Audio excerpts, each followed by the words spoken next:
Welcome back, everyone. Good day to you. Nice, beautiful, hot, humid day here in the Show Me State. But we are making another video here with another project we have. This time, this project isn't on the Suburban. We've made a few videos on it lately. But this project is coming along really well. There are more things we need to do to this. We have some other parts on it that have malfunctioned that we are going to replace and do videos on those. But this Jeep over here still has that check engine light on in the dash. That's common with the Jeep Cherokee. But it is I put my scan tool on it, and it's the P0705 code, and that's the transmission range sensor. So we are going to replace that part. I ordered that part off Rock Auto. I will put the Rock Auto link to it, and then the part number and all that in the description.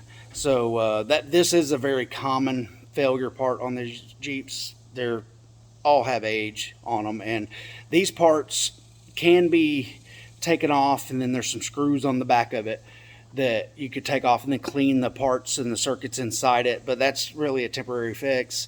I've known of people that's done that, and it only lasts a few months, maybe 6 months, and then you start having the same issues.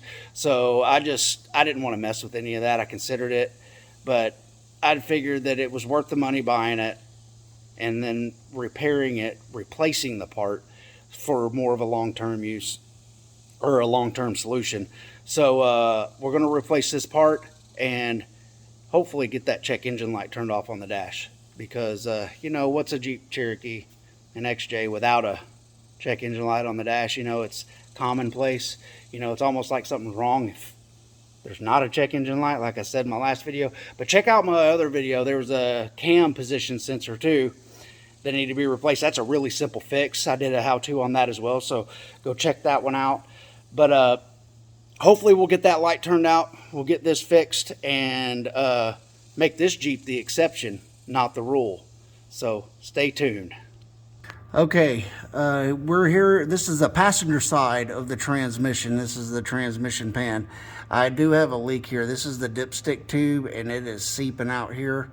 So I am going to do a transmission fluid change and filter, and I believe there's an O-ring in here I can replace to fix that, but that'll be a video for another time. But here under the passenger side of the Jeep, this is the part here. I believe that's a 13/16 bolt, but the first thing you have to do is see those little tabs there on the side. If that'll focus in for you, yeah. Those tabs right here, there's 4 of them right there. You'll have to bend those out and then turn that nut to get that nut off of there. But I'm going to spray this with some penetrant. You can use any type of good penetrant. I use Penetrol. That's a brand we use. I also use Seafoam penetrant. But yeah, I'm going to spray that down pretty good to make sure that it'll break up as much as it can. So I'm going to spray it down, then I'm going to pry those out, and then we'll put the socket on there and see if we can't get that to turn.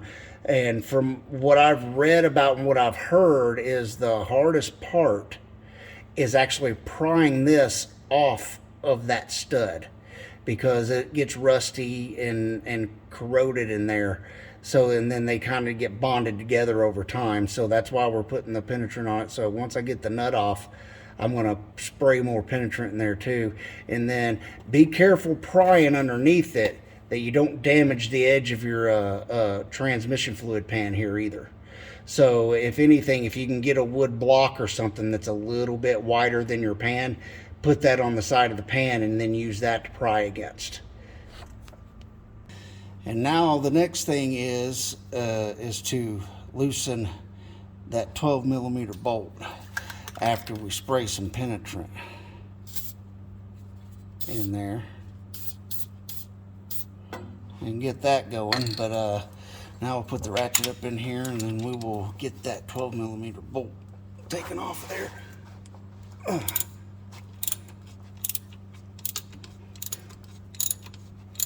Not much room to work with because of that transmission line right there, but if you just use a regular ratchet and a standard depth socket. It fits right in, and there's not, because an extension with the exhaust here too, you'll be against the well of the unibody, so that'll not be enough room to get to it. So okay, we got that loose now. Let's see if we can make that, and it is hand tight now, so we can just get that off of there. All right, so now that we've pulled that 12 millimeter bolt out, bam, there we go. Now that that's loose, we got the penetrant going in there. One thing you can do is there are some markings here on the housing, and when it's in park, the way that this shaft is pointing, that will give you an idea of the placement on this, because the hole where this 12 millimeter bolt goes is an oval hole, so there is a little bit of adjustment that might need to be done to kind of like fine tune where that's at. So after we put this back on and then plug it up top, we'll have to wiggle the shifter in park and make sure that it starts, you know, in each position while it's in park without pushing the button. Don't put it in gear. And then also put it in neutral and wiggle it around and make sure it starts too. Because if it still doesn't start, if you wiggle it in a certain position while it's in park, this will need to be adjusted, because it does need a little bit of fine tuning to it. Okay, we've got our penetrant sprayed in there. So what we will do is we will put our nut back on here partially, because that would be a decent prying point. Just a few threads to kind of start off, just to see how stuck it is. So we could just kind of, oh, see, this one's coming off pretty easy. But yeah, using that nut, I figured this one would come off pretty easy. Our Jeep has fairly low miles on it. It's 177. I see a lot of Jeeps that have like north of 300,000, and depending on where you live, if you live up in the north, like in Ohio or Michigan, something like that, you know. But this Jeep originally came out of I can't remember where it came out. I think it was in Texas is where it came out of. So yeah, that's starting to come out. So now I can loosen that nut a little more, take it off, because that okay. And then there's a rubber gasket in there too, so we got to be careful that we don't lose that on the new part. So, but yeah, it looks like it's sliding off pretty easy for us, but it's not all the way off yet. So as soon as I say that, it'll make a liar out of me. So let's try to get underneath it back here if we can somewhere. And it's very tight quarters in here, so it's not easy to get to. But let's see if we can't use that nut again. Let's try putting the nut on. Oh, it won't work that way, will it? No, it won't. Yeah, but let's try putting that on again without depressing that too much. Let's see if we can't get this to move off a little further. Yes, that worked out nicely. Now we can get behind it and then pull it off. See, our shaft is still in pretty decent shape, but a lot of them will have lots of corrosion on it, especially if you have a hard time sliding that off of there. So once you get this off of there, use some emery cloth, a little fine grit sandpaper. You don't have to sand it really hard, but just sand it down smooth so that the new part will slide on that easily. Okay, there's a factory zip tie here, and it's a reusable zip tie, and it's way up in here. It's above the transmission. It's right there, if you can see that. But there's a little tab you can pull up on, and then you can slide the zip tie out. I was barely able to get to it with one hand, and I just kind of pressed the edge of that zip tie as I was pulling up on that tab and press it against the transmission to get it to release. And then there's another one way up in there too. We might be able to get to it from the top, but this is one of the toughest parts. I'm just tried to get to it. I wanted to see if I could for video purposes. But if anything, if you got a pair of cutters or something, you can just cut those zip ties and just zip tie it with another zip tie just a little lower, just as far as you could reach up, and then just do another one at the top. That should suffice.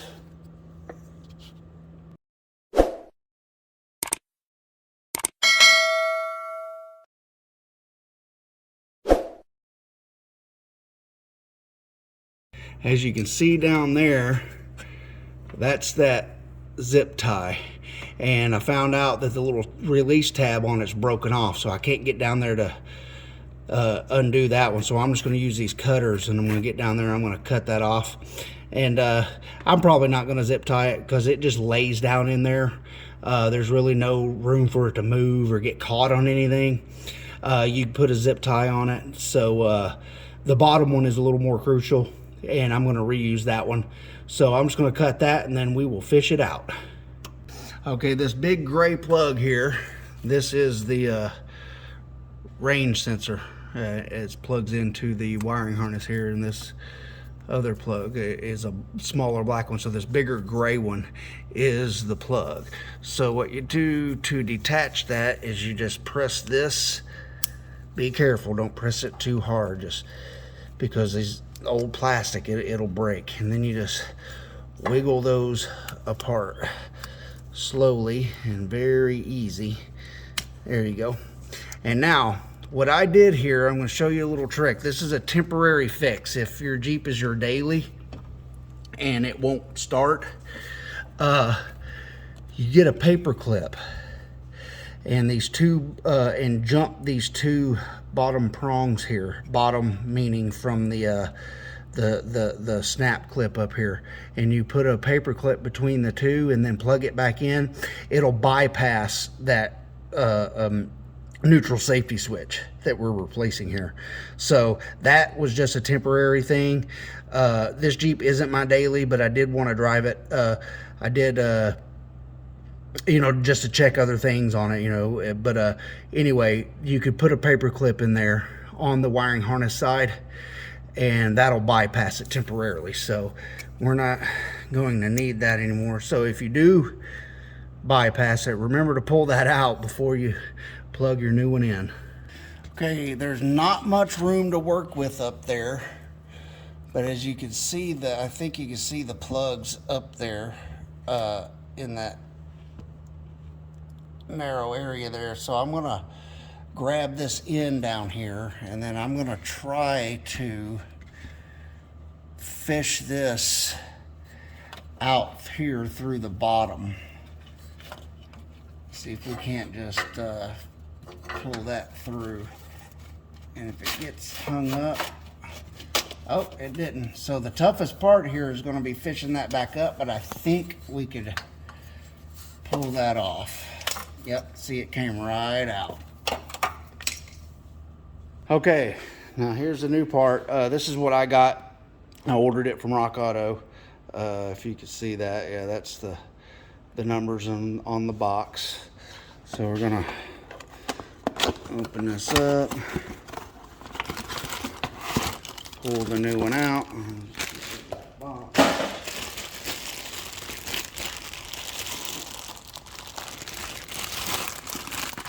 Okay, hear that open, and then there's no markings on the plastic.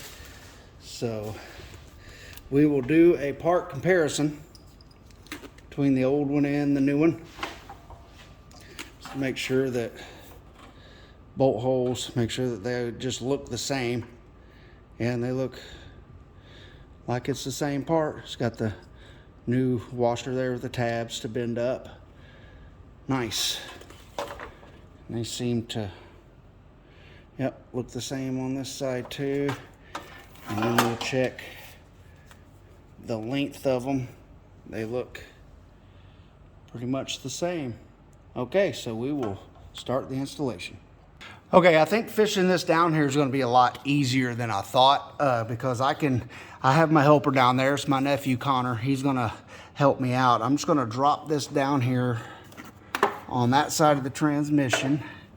He's going to grab it and hang on to it so we don't drop it. And then what I'm going to do is now I'm going to fish this plug up here and around the transmission dipstick like the old one was,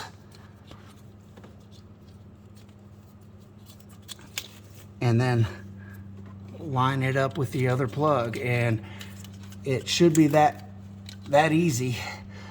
We will tuck that wire back there. Yep, it's going in pretty much, yeah, same place as the other one. Then I'll use that other zip tie in the bottom to hold the bottom part up. And the way that this one's fished, that other zip tie, in my opinion, isn't necessary. I might put one on later, but I don't think it is necessary. Okay, now we got this fish down. We're gonna remove this nut here. And then we'll also remove this washer that have the retainer clips on it and that little gasket here. But this clip here, if you can see it, it's got teeth in it, so you want to keep it, or the orientation of it, kind of where it's easier to get to those, to bend them up once you put the nut on. So I mean, it's pretty easy to put on. You can't get it off too far. Just make sure the teeth are on that side of it, and you should be good. So now what we're going to do is we're going to line this up and and then slide this onto that shaft. So not much room to work with up here, but there we go. That slid on there pretty good. Okay, and then we will get that 12 millimeter bolt and put it back up in there.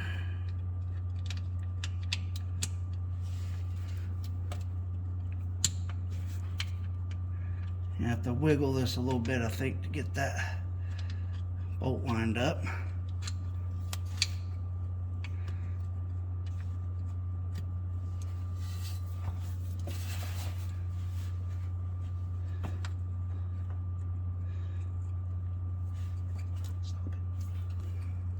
Okay, now that we got the bolt in there, and then you make sure that this part here is completely pressed against the side of the transmission, that it's flush with the surface on the other side. And then you put your ratchet in there and tighten that down. Now you can torque this down pretty good. It is aluminum, so don't put an amazing amount of pressure on it, but this had a lot more torque on it than that other nut. So tighten this down.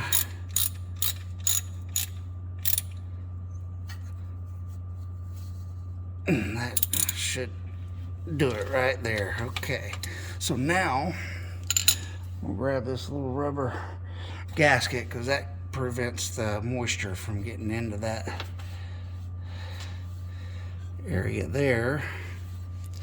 Then we'll get this washer here, and like I said, make sure that these tabs are on this area here so that they'll be easier to get to once we get that nut on there. And when I took the old one off, it was not on there very tight, so you can use a crescent wrench again to tighten that down, and that's what I'll do. Like I said, when you put the crescent wrench on there, just get it snug. You don't have to tighten that down, and that's all it is, just barely snug. And now I will use a screwdriver here, and then you can just press those tabs in, and see, they just press against the nut so that it won't back off. And that should be the installation. Okay, now the last thing to do is to match these plugs up. And we'll grab this plug and we will get the clip side matched up. Yep, there's the clip side. Almost had it backwards.